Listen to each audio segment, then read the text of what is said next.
Good afternoon, everybody. My name is Jason Flame, host of the Master Motivation Show, and today we are joined by our guest, Sifu Rafael Gomez. How are you today, sir? I'm amazing, buddy. Thank you so much for having me on your show. I appreciate it. Yeah, absolutely, and thank you so much for making the time. For those of you watching this video or will watch this video a little bit later, the reason that I started the Master Motivation podcast, if you will, or video series, is as we all went through COVID over the last, 12 to 15 months, it seemed to me like things were, people were having a hard time. People were, dealing with depression, and people were losing energy, and I thought to myself, I know a lot of people that are super motivating people, super inspiring in all that they do. And so I had this idea at the end of 2020 and going into 2021 that I wanted to highlight several people. And, we were talking right before the show, and we met at I believe the Super Show or a Maya event early on, maybe almost 10 years ago.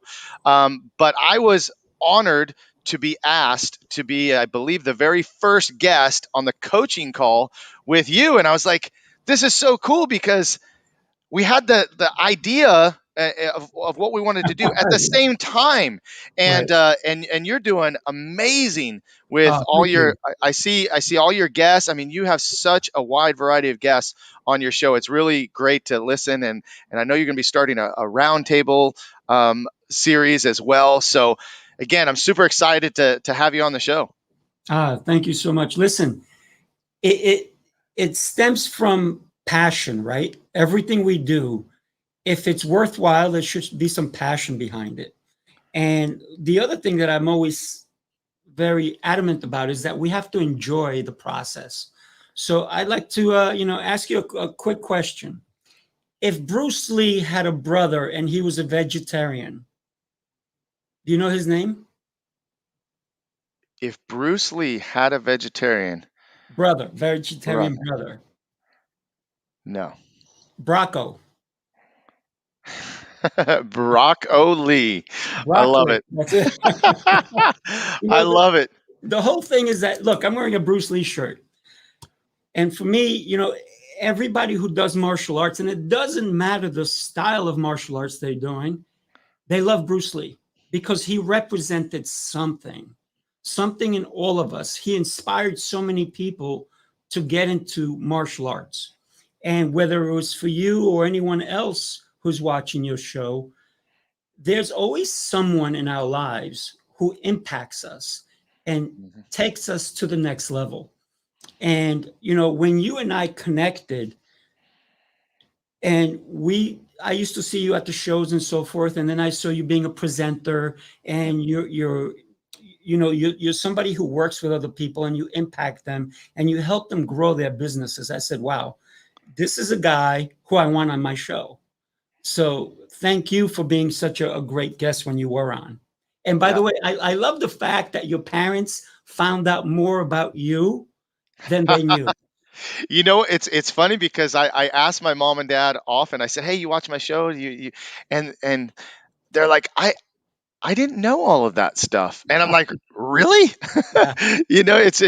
And I have learned so much about you and so much about all the guests, through doing these interviews. And some people I've known for 20, 30 years in my martial arts career, and just certain things start coming up that I really didn't know. And I love sharing people's stories. I love sharing the story of, all of these people that, like I said, have motivated and inspired me. And if we together can inspire one more person by watching this show today, and then they inspire somebody else, that ripple effect has just an amazing, amazing impact and ability. So, I want to start the show by just letting you tell everybody about yourself and your early, before your early career. Talk to us a little bit about growing up, and where you grew up and some of the things you remember as a child. Well, when I was born in Colombia, South America. So at 8 years old, a couple of days before my birthday, my parents brought me here. And I didn't know the language. And so I was put in school. I was put back into first grade at 8 years old. Mm. I didn't know the language. No one at my school knew the language, no knew Spanish. So I had that trouble where I had to learn very quickly how to adapt, how to communicate. And can you only imagine the bullying that went on back then? Oh, for Because sure. kids are going to make fun of you. You dress funny. I didn't know what the kids wore here, and I just wore what I'm one of 10. I'm one of 12. I'm number 10. Wow. So you can only imagine I never had new clothes. There was always hand-me-downs. So my clothes always fit funky when you think about it, right? And so going to school wearing clothes that were hand-me-downs, um, kids made fun of me all the time. And then here comes a kicker. Because I almost died in Colombia, I had a spike go through almost my eye and I fell from almost a third floor. And I landed in a tub of water because they used to have the tubs where you wash the clothes. Mm-hmm. So here I am in this new country and I'm having trouble seeing. So my dad takes me, the teachers are saying, well, he can't see that well. He's having trouble. So my dad takes me to the doctor and guess what? My eye became lazy. So they had to patch that eye to strengthen the other one. So now I'm a pirate who doesn't speak the language. Mm. I have a patch and I'm wearing glasses. So you can only imagine all the fun people had with me. So that taught me a lot of lessons because I was a tall kid. I didn't necessarily get into a lot of fights.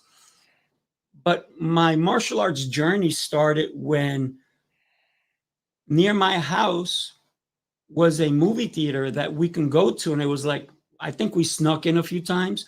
And every Saturday they showed martial arts movies. Mm. And that's where, Five Fingers of Death and all these crazy, awesome movies. And that's how it started for me. So martial arts has been a big part of my whole life.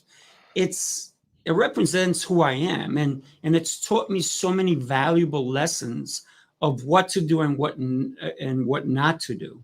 So growing up for me was very interesting because I was in a new place. I had to adapt really quick.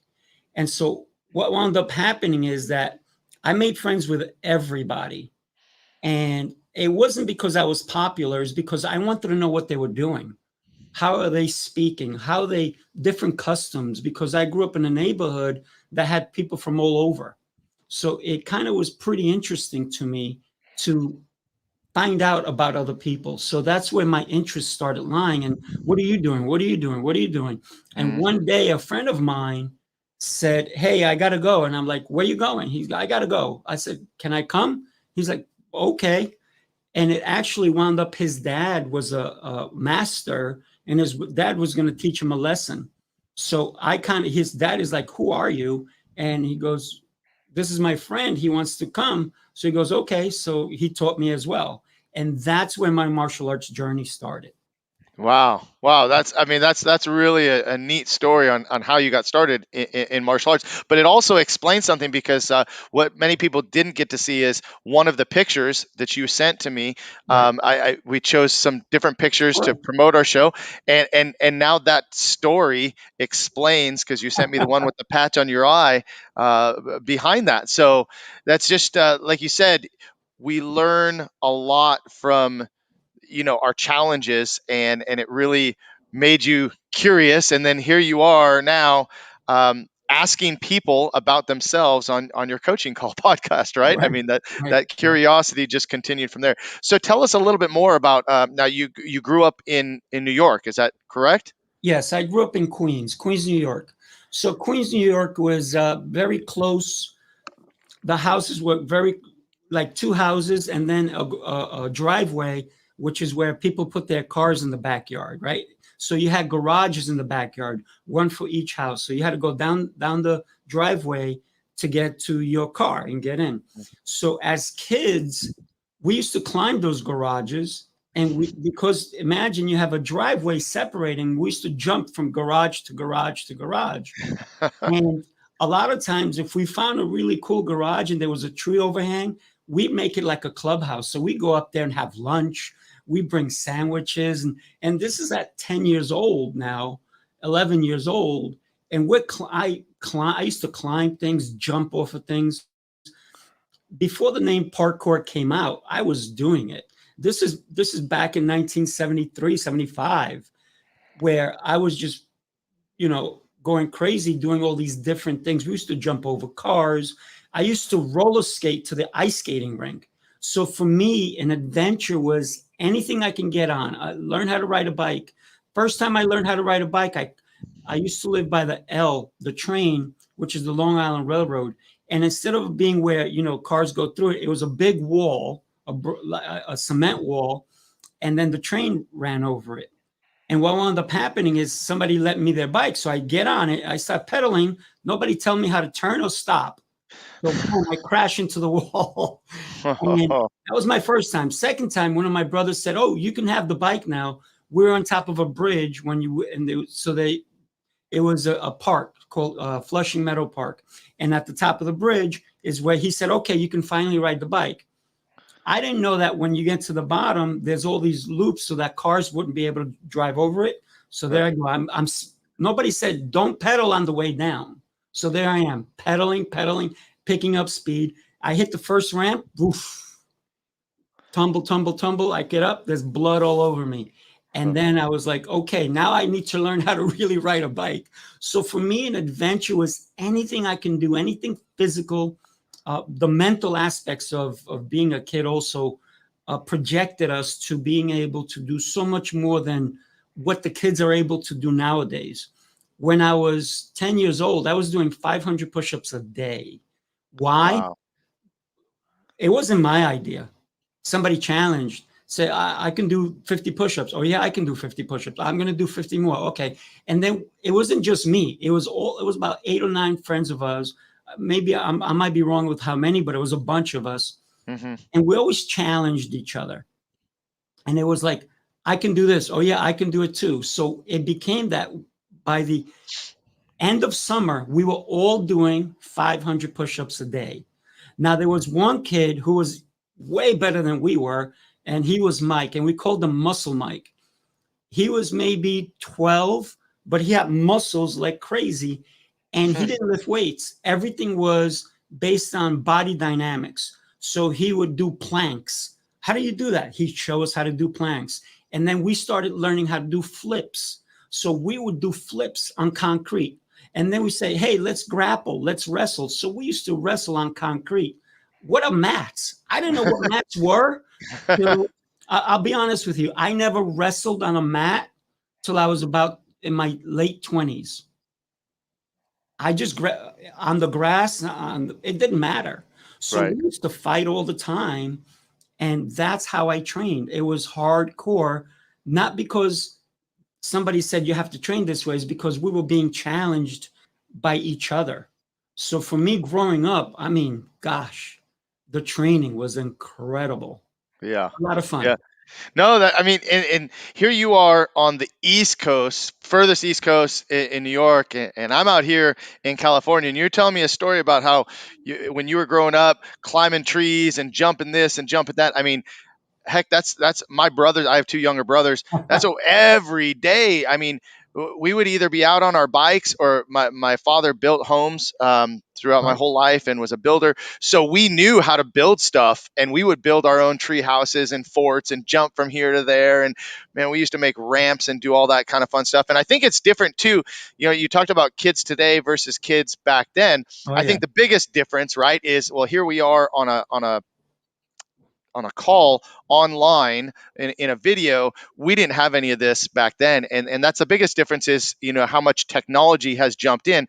And I would like to say that I wish my kids did more of the playing outside and the rough and tumble stuff. I mean, fortunately, they've been exposed to martial arts their whole life, but in some ways they do they just do things differently. But I think that challenging too. I mean, you could do 500 push-ups, they could get 500 likes on Instagram now. That's like that's a different kind of challenge. Huge difference. Yeah, real quick. You probably saw this. Kevin Kowalczyk wanted to say hello from Colorado. Just want to give him Oh a yeah, shout out. I know you he know was on my Kevin. round table. Hey Yeah, Kevin, awesome and job, man. and my mom is watching, so I wanted to give a shout out to Woo. my mama. What's Hey, up, Mrs. moms? Flynn. Um, Absolutely. yeah. So keep talking about, as a child training in martial arts, your friend introduced you to it, right? And so when did it become something that was more formal for you? Well, I only trained with that master for about 6 months. Okay. And in me, I did not appreciate someone who took advantage. So I think he liked me so much. This guy was incredible. I saw somebody attacking him with a machete, and he was just laughing the guy off. He didn't hit the guy, he didn't do anything. He just kept pushing the guy around. The guy was truly trying to kill him. And for the fact, and that was like, wow, that is impressive. I want to be like that. And so what happened is he one day, I guess, treated me like his son. And I was on my bike and he came over and he said, "Hey, what are you doing?" or whatever. And he took a magic marker and he wrote on my face. That did it for me. At 10 years old, I warned him. I said, "You come near me again, I'm calling the police on you." And that was the end of that relationship. Mm, And then what wound up happening is I was very fortunate on the block that I grew up. There was two brothers and a sister who wound up being the state champions in wrestling. He was number one and number two.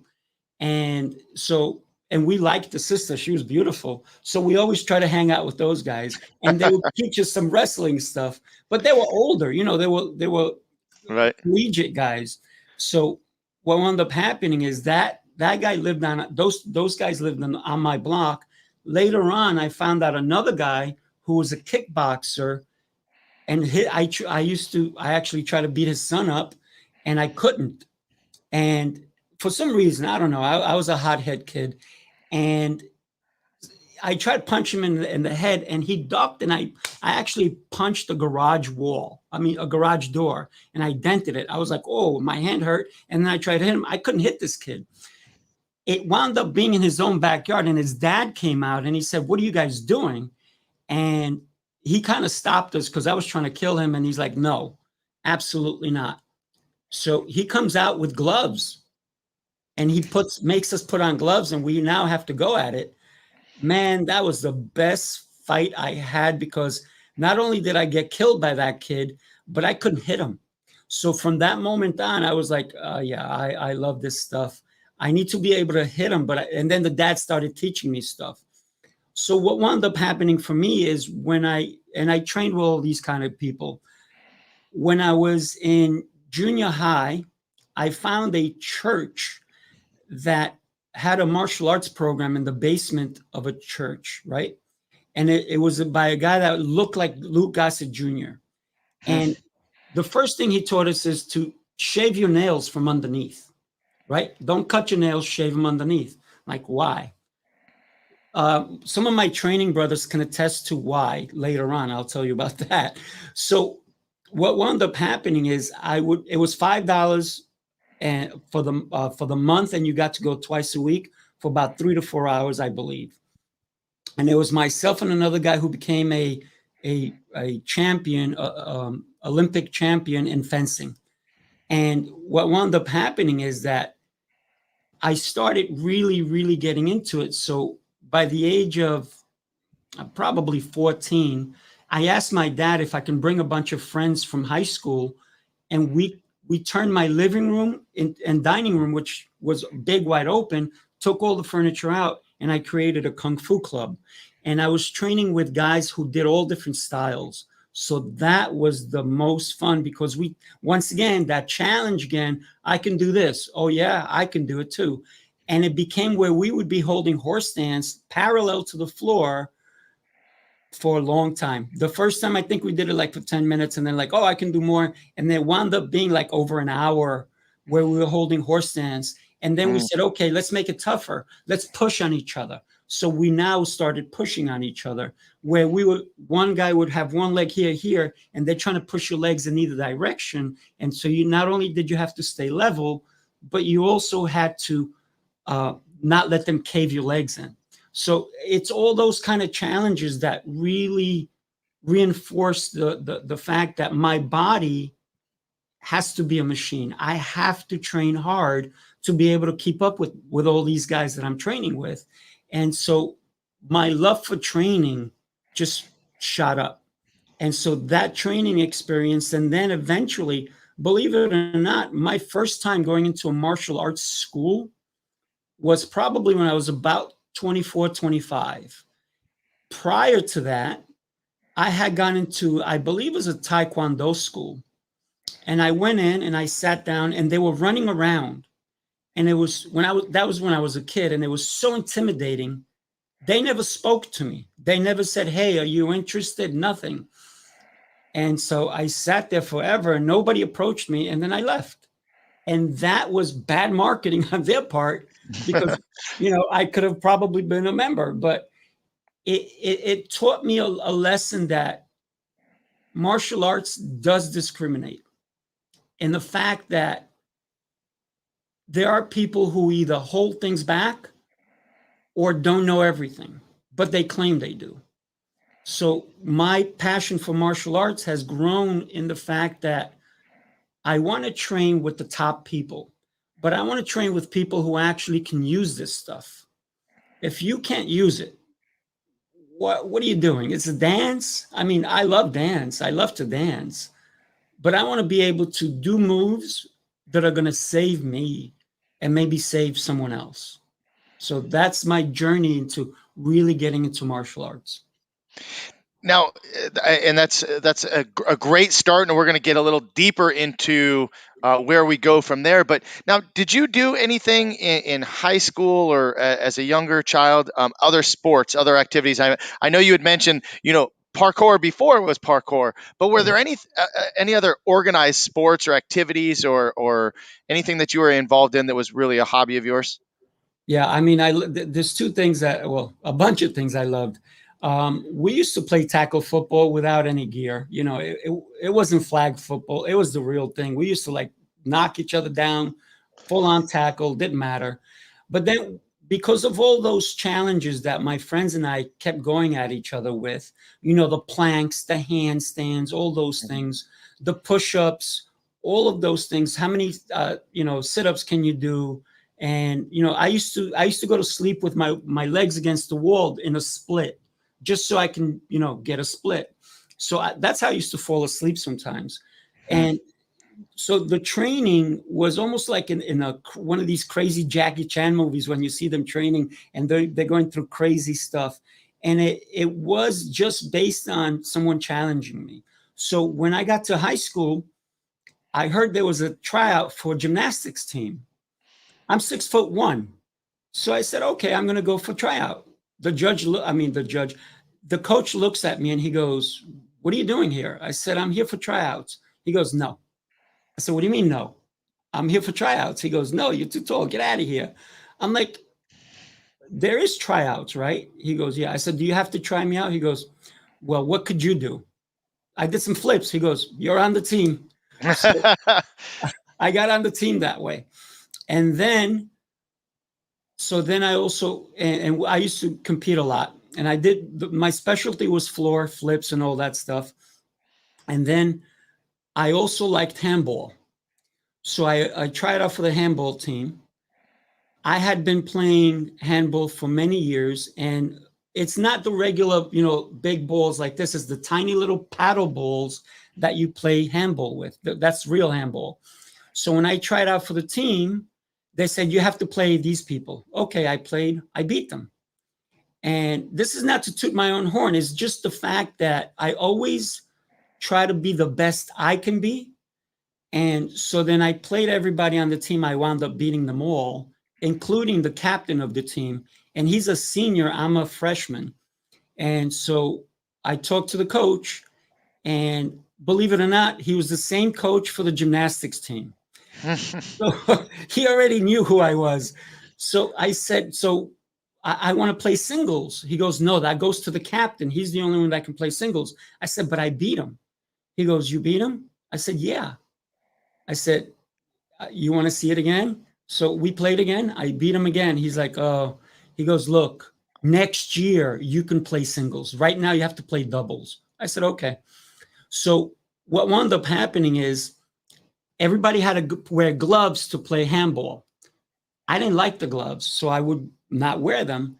And at a competition, I beat their number one guy. And so what wound up happening is that guy complained that the reason I was able to beat him is because I wasn't wearing gloves. So they said I cheated. I said, okay, let's play again. And so I asked my coach if there's anybody who had gloves, because I didn't have any. I didn't care for them. Somebody lent me a pair of gloves. I beat him again. Same score. He didn't score anything. So what wound up happening is that became another hobby of mine, where I would go to the paddleball courts and play against guys who played with paddles. And when I called next, they would say, okay, where's your paddle? I said, this is it right here. They're like, get out of here. We're going to wipe your butt. There's no way. And I was like, okay, what do you got to lose? You can win fast. Do it. And I was on that court for a long time, because the thing is, when you challenge yourself, when you go beyond what everybody says you can do more. But you have to believe in yourself. And here's the thing. If you have fear, you'll never know how good you are. So for me, I almost died so many times in my life. I'm not afraid of it. I've had so many near-death experiences that if I do go, it is what it is. I can't stop myself from dying, but I can prevent someone from killing me, but I can't prevent natural causes or an accident. But so that's why I have no fear. And also I have a ton of patience. So that's why I'm okay to try anything. And I don't stop. I don't know how to quit. So that's just me. So I have to ask, where does this attitude come from? Where did this all stem from? To me, in my mind, and the many times that we've had conversations and times that I mean, you're a pretty humble guy, for the most part. And where do you get that competitive side? Where do you get that drive? Were you born with it? Was this something that maybe you learned from having a lot of brothers and sisters, parents? Where does this attitude come from? It probably is from, I had polio as a kid. I lost the ability to walk at a very early age. So if you actually looked at me when I was younger, you would see it looked like I just got off a horse.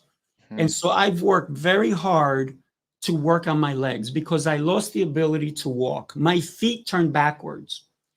My dad and mom came to the United States, and they left all the kids in different places with different family members. So my dad had been visiting, just to take some other of us back to the States. And he actually was at one of my relatives' home. And so he was sleeping in the same bed as I was. And I woke up at 3 years old crying hysterically. And my feet turned the other way. So they took me to the hospital. I couldn't walk. I couldn't move. So they started having me to go to a specialist who started showing me how to roll around because I couldn't walk. So then I started wearing, I looked like Forrest Gump. So I wore those type of braces for many years, probably, I would say almost 4 years. Wow. And so I had to relearn how to walk, knowing that I had to do it on my own. I could not, if I had to walk 10 feet, it would have taken me an hour. That's how slow I was. But I didn't give up. And it must have been that. If I can say anything, it had to have been that taught me how to not give up, how to go no matter what. And that, I believe, is really what propelled me to always challenge myself. Look, starting the podcast, I know you said you started it in January. I had started it 2020 in March in my head, what I wanted to do. So it's important to understand that sometimes, yes, you do have to jump on something, but sometimes it's worthwhile to really look deep and find out what it is that you want to do. What obstacles are you going to come across? Because with every challenge, there are things that are going to want to stop you, people who are going to want to stop you. But I didn't let those things talk me down or make me not go for my goal. And I didn't start my first podcast till December 22nd. And when I realized the potential of my podcast was not just to talk to martial arts instructors, because that was initially what I wanted to do. Mm-hmm. And then I realized that as big as martial arts is, it's very small, very Sure. small. And I wish it wasn't, because I love it so much. And I'm doing everything I can in my power, in my little world, to touch upon the big world of how we can make martial arts bigger. This is why I love talking to you, because you are doing that. You are impacting people. So when I did my podcast, I said, I need to talk to coaches of all walks of life, Mm-hmm. whether you're a fitness coach, a business coach, and entrepreneur coach, because there are, look, if you want to coach, if you want to learn something, there's a coach for you, right? Mm-hmm. No matter what it is. Listen, you want to learn how to dress better? There's somebody who's going to teach you that.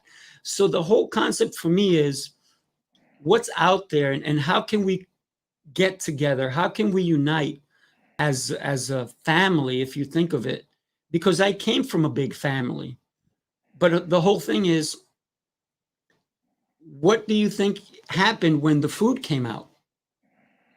If you were not fast enough, man, you weren't hungry. Hey, I had two younger brothers. I know what you're talking about. I'm It was talking who? about I'm number 10, buddy. Yeah, and so I can't even imagine. Hey, real quick shout out to Jose Escobar. Thanks for your comments. Appreciate it. He loves your podcast. I do Oh, too. thank you. Thank you. So thanks for tuning in. And if you guys have any questions, by the way, Jose, Mom, Kevin Kowalski, you guys still watching? Any questions? This is a Absolutely. conversation. Please throw that out there. But please continue. I agree with you 100% that yes, the martial arts group or the martial arts industry as a whole, when you're looking worldwide, is just a small little speck of what we have in the coaches, and some people have the ability to coach and don't even know that they're coaching. Yeah. I have a few people coming on the show later this year that I don't know that they really think of themselves as a coach. I mean, they inspired me in one way, and here I am, presenting other Right. coaches. But you know, so continue with talking about the vision and the goals for the podcast. I want to get back to the martial arts in a minute. Talk a little bit more about your school and how fitness is really a big focus for you too. Sure. So, with the podcast, for me, it's more about introducing people who we've never heard of, people whose ideas are bigger than we've thought of, people who can impact our lives. If you listen to any of my podcasts, I think every single guest I've ever had, including you, Jose, Kevin, everybody who's been on my podcast has shared knowledge, has shared, Mm, uh, even if it's a little bit, but I don't think it's been a little bit. I think it's been an abundant amount of knowledge that they've shared freely. And for me, that's it. We should be able to share without expecting something back. So for me, I really don't want anybody on my podcast who's looking to sell something. mm-hmm. I want somebody on my podcast who's genuine, who says, you know what? If I can impact one person, like you said, then my job is done. Mm-hmm. And together, this is why, Kevin was on my podcast, but it was that group thing. It was the round Mm-hmm. table, right? And Jason, I need you on it too. So we need to continue that, where we help other people, where we impact other people, because Mm-hmm. my whole thing, if you listen to my podcast, is why and purpose. Why am I here, and what's my purpose? What am I doing with my life? Am I only in it for me? Because when I was a kid, yeah, that's it, man. It's when we think about how we used to think about when we were children, because I've been journaling now for some time, and I go back and I think of things, and the journaling is great because it helps you reconnect with yourself. Mhm. And when I was a kid, I thought I was the only one who thought, who thought these thoughts, who had these feelings. And then when you start really listening, then you go, wow, that one, this one, that one. Oh my God, they all feel, they have these feelings, they have this. Now all of a sudden I have empathy. But when I was a kid, I didn't have any empathy because maybe it's all the turmoil I went through where it was me, me, me. Why is this happening to me? So when I started understanding empathy, is when I understood my purpose. Mhm. Why am I here? What can I do and how can I help? Who can I help? And martial arts has really taught me that it's not about me. It's about you, you and you and you. So it's made a huge difference in my life. Um, Getting to know amazing people has only opened me up to a real whole new world.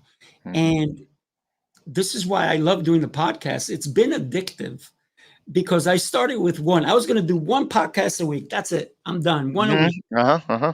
And then I started reaching out to people and they're like, "Yeah, I want to be on your podcast. Yeah, I'll support you. I'll do this." And all of Sure. a sudden I was like, "Oh my God, I've recorded so many. I got to put another one up." And then holy cow, I got some every so often I'm going to throw a third one in there. I got a third one in there. I'm doing 4 a week now. That's amazing. And they're all anywhere from 45 minutes. I did one this morning. It was an hour and a half. And I was like, and it's like just like we're having now, it's a conversation where we're finding out what other people are thinking, how they're impacting our world, right? And I've said this a million times. It's you live in your world, I live in my world, but we live in a world together. So when we think about our world, that's different. But when I was a kid, I only lived in my world. I didn't know you had a world, right? Right. Yeah. No, it's definitely something that over time, as a martial arts instructor, you early on, like you said, you grow and you change. Being a martial arts instructor to me early on was all about, man, everybody looks at me, they love me, I get all the attention, I'm the guy. And then you start teaching people that become as good as you, if not better than you, and now they start teaching, um, and you start going, wow, wait, it doesn't have to be just me. If we both teach together, Right, now we reach more students. And my whole goal now is, how many leaders can I create? How right, many leaders can I create, and how much can we, how many more people can we impact? Because when it was just my world, it was like, how big can I get my school? Well, my school can only get so big, but if my school can send students out into the world that are prepared, whether it be self-defense, fitness, right, being a leader, confidence, all of those things, now they go out and they impact the community. Now our community is stronger, and our community helps build, everybody around us. So it's a process. It's a process. I look back often and wish that either I would have listened sooner, or I would have been a little bit more open sooner. I want to mhm. ask this question. Actually, it's my mom's question. We'll talk about the martial arts, but can you explain to her what the term Sifu means? Is that equivalent to master? And explain your style of martial art. Sure. So, good question, by the way, because I get that question all the time. And a lot of people say, "You're sensei." I'm like a sensei. So, Sifu really in Chinese, it just means teacher, right? And that's what it means. And master, one day, probably after I pass, someone will call me a master. So for me, I will always be student number one, always student. And when you said I'm humble, it's not about being humble. It's about being hungry. It's about being hungry for knowledge. So for me, I can learn from everybody. And Hmm. I will always have respect for anyone that can teach me anything. I can learn from a 5-year-old, I can learn from a 50-year-old. And sometimes the best lessons are taught by those people who are trying to hurt you, who are trying to put you down. Sometimes those are the best lessons. So Sifu means teacher in Chinese, and master. So in the, I guess, Japanese and Korean styles, they've they've given it levels. Hmm. In Chinese martial arts, there is no levels. You go from student to instructor. That's it. And there is one that's called Sigon, right? Sigon means that you have other students who are teaching, who are teachers. I will never see myself as a Sigon. To me, Sifu just means teacher. Um, and there's also a name called Sijo. Sijo means founder of the style. And I'm very hard to press when anyone presents themselves to me as a Sijo, because to me, how did you create something? Maybe you mishmash everything. You took this style, that style, that style, that style, and you put it together, and then you're the founder. Okay, but to me, you're not a founder. Maybe you found those styles, and that's what it is. To me, a Sijo is someone who's passed and they left their legacy. They made an impact in the styles that we do teach. And when we talk about master, instructor, to me, a master is someone who continually learns. And so to me, that's someone who's a student. I can only call someone a master for real if they are continually practicing and learning. And I've come across a lot of people who grandmaster this, that, the other, but they don't continue to train. And they're not, when I say train, they're not living the lifestyle of what they're asking their students to live. They're not eating healthy. They're not eating clean. They're not practicing. They're not preaching. I mean, they're not doing what they're preaching. So I'm sorry that was a long-winded answer, but I hope that helped. No, that's a great answer, and I love all of it. Talk about the people that you did learn from and help get you to the level that you are now. Wow. You know, no one realizes, but the first people that helped you were your parents, right? And I didn't live with my parents for more than probably 5 years, my whole life. And I remember all those moments that I did live with them, and they were all very clear to me. And, you know, my dad, I love him to death. My mom, I love her. They both, my mom passed in 2020, and my dad passed a year before, but I'm sorry, 3 years before. And what wound up happening is they were not there for me, but because they were not there for me, it taught me how to understand where they came from, understand their actions or inactions, and understand eventually to be able to show them love and not have hate in my heart. Because when I was 18 years old, I wanted nothing to do with my whole family. I was done. And my sister started crying and she said, "You can't do that." And it made me think. And so at that moment, when I was 18, because I was abused as a child, my parents had no problem hitting me with sticks, hoses, anything. It didn't matter, whatever was handy. And at the age of 18 is when I realized that it wasn't my fault for the punishment I received. It was more of they didn't know how to handle the situation. So I forgave everyone who had ever done me any wrong, ever. And I still don't blame anybody for anything that's ever happened in my life. And sometimes even those instructors who did wrong by me as well. You know, in 1992, I opened up a school for someone. I don't want to name them. And we had a deal.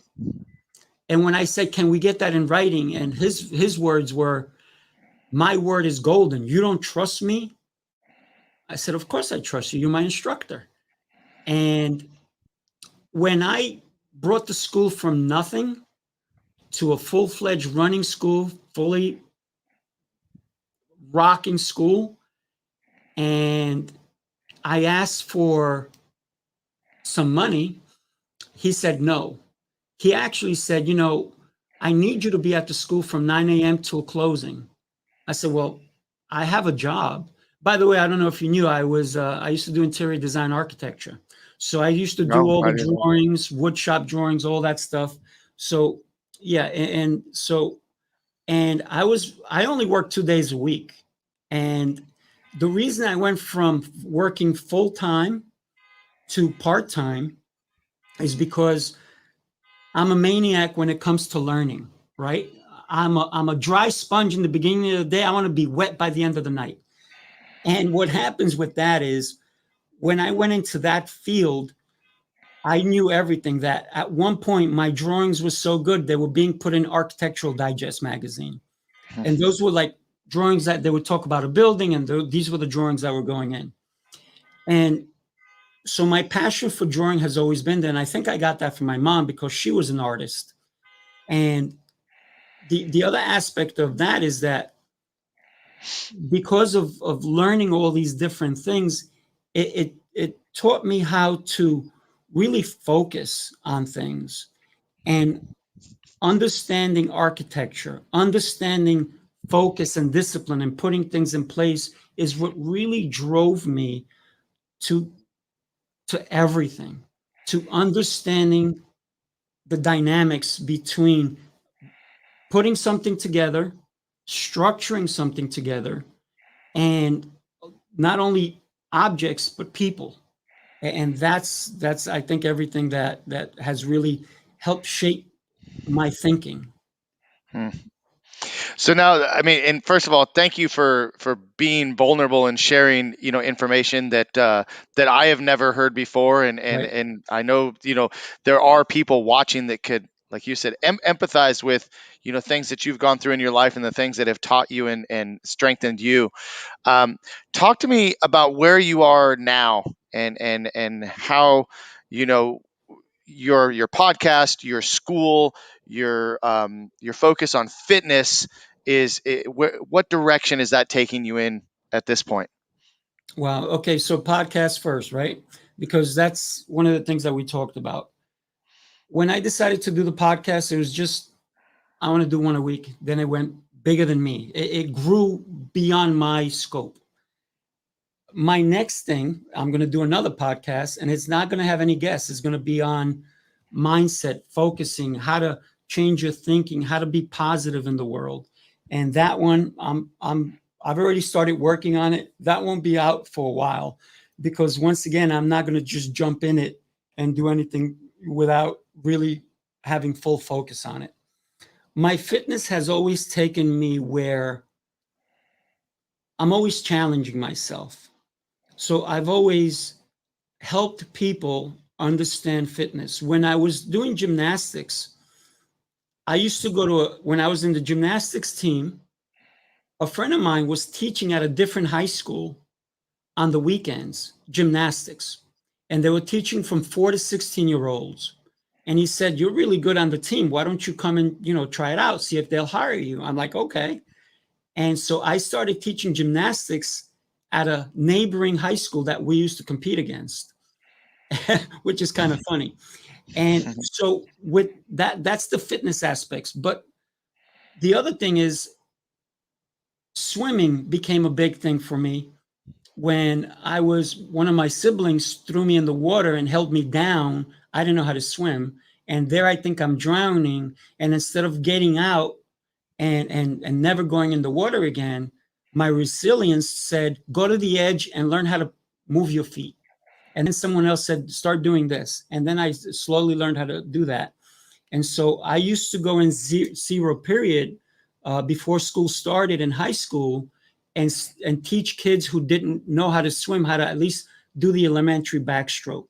And within 30 minutes, they were going across the pool, which was an Olympic pool, without knowing how to swim. And I would have them in 30 minutes doing that. So that physicality has always been there.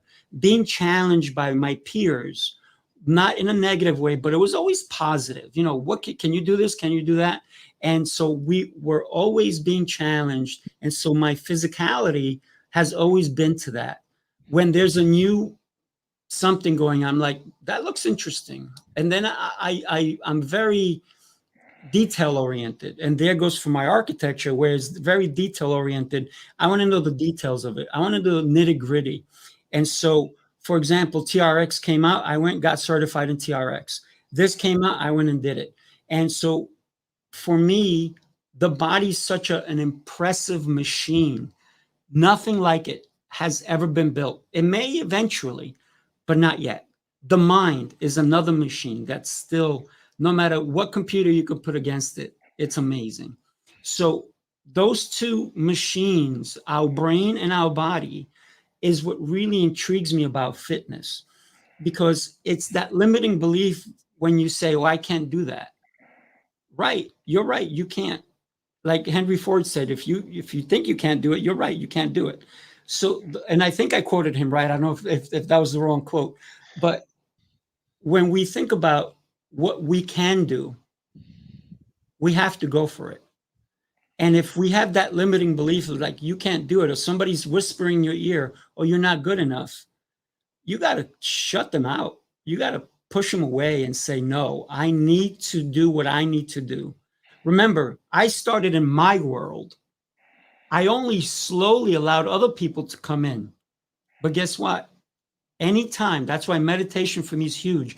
I can meditate and push everybody out.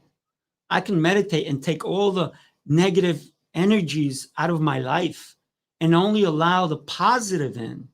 If I allow somebody to say, hey, you're no good at this, and you stink, and you're horrible, and this and that, it's only going to diminish me.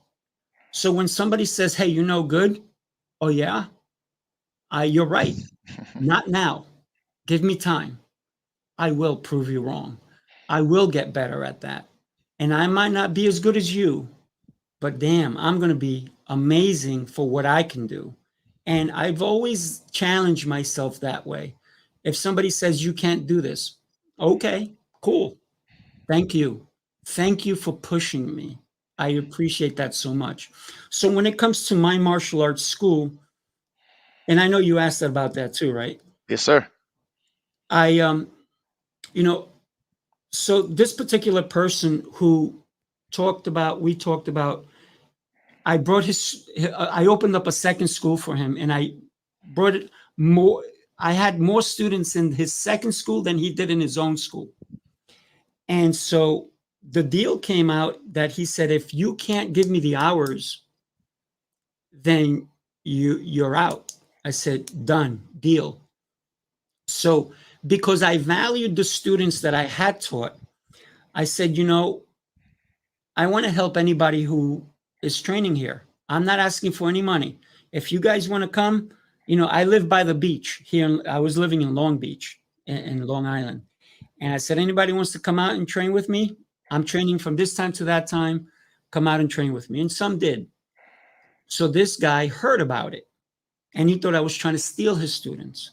But I wasn't. I was just saying, hey, guys, let me help you with what you're doing. And he didn't like that. And he actually left me a threatening phone call, which at the time we had tape recorded. So I recorded it. And just for the fun of it. And so that was in 1992 at the end of the year. So it was almost 93. And so by 95, I opened up my own school. And I went from a 3,000 square foot facility.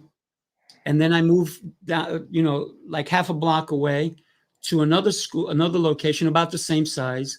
But now I moved about 5 miles away. Back in 2013, I have a 10,000 square foot facility.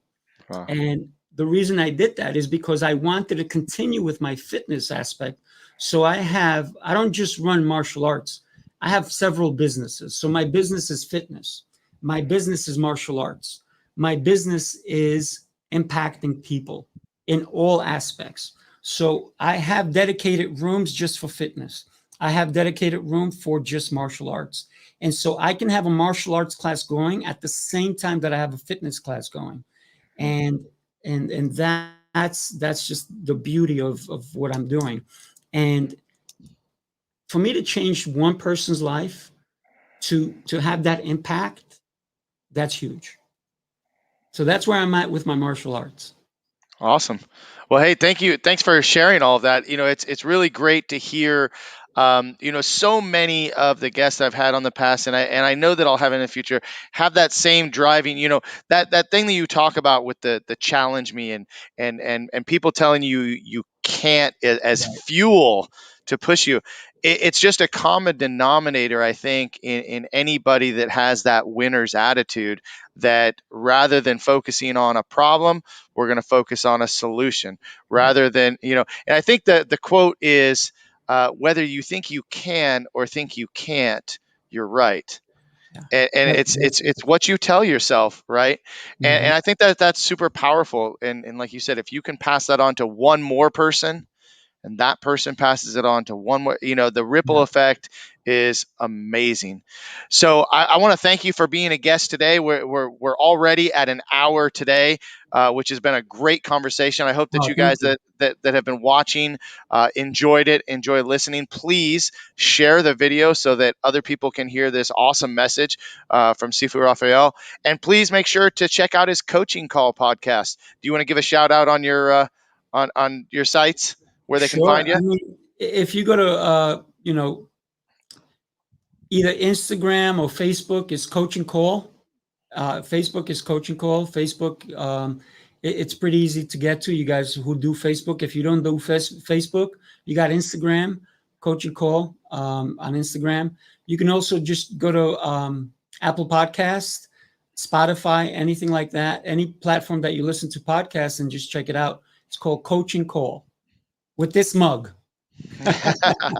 Yeah, well, definitely, guys, definitely tune in and check that out. I've enjoyed listening to your podcast and getting to hear from other leaders and other coaches and people, like you said, knowledge, right? Being thirsty for that knowledge, being hungry for that knowledge. I always say that it's important to keep learning, keep growing, keep training. Right. Just constant. That's always been my motto. So, again, thank you for being on the show. And guys, if you want to tune in next week again, every Monday we're here for Master Motivation. I have Mr. Rick Rando coming up, and I also have my one of my greatest mentors in the martial arts business, Mr. Mike Metzger, will be on. So tune in, and we hope to see you guys soon. Thank you, Sifu Rafael. My pleasure. Thank you, buddy. All right, guys. Well, make it a great week. Eat healthy, get your workout, watch Yeah. your Master Motivation. Right. All right, guys. Have a great week. Take care. All right.